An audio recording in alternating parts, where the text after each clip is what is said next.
Welcome back to my channel. Today I'm going to show you how to make a fabulous oxtail. As you can see, I'm using fresh lime. I did add some sour orange vinegar and salt. I cleaned my oxtail off, removing the majority of the fat. Then I'm going to rinse it under warm water from the faucet. You could boil water, but growing up, my mom never used hot boiling water on beef or pork, so I'm following suit. All right, here's the seasoning that I'm going to use to season our oxtail.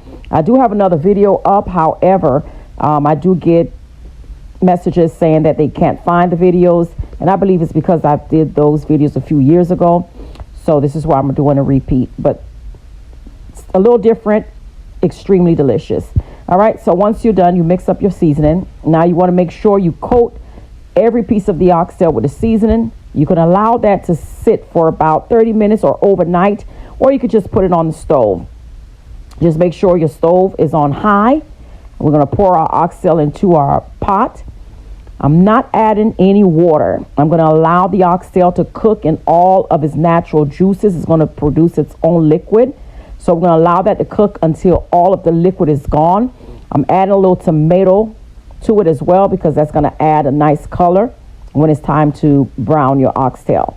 All right. So once all the water evaporate, the natural juices evaporate, you're going to notice that the fat that was left over on your oxtail is going to produce some of this oil here. So there's no need to add oil to the oxtail. Just add some tomato paste, stir it up, and allow it to fry, and you should have this color right here. Add your fresh herbs. I'm using thyme and parsley, and also I have a Scotch bonnet which I poked with some cloves. Add your water, allow it to cook on high, then turn it down to a number 2. Let it simmer until it's nice and soft, and this is what you have, a nice and delicious oxtail, guys. It was fabulous. Like, comment, do not forget to subscribe.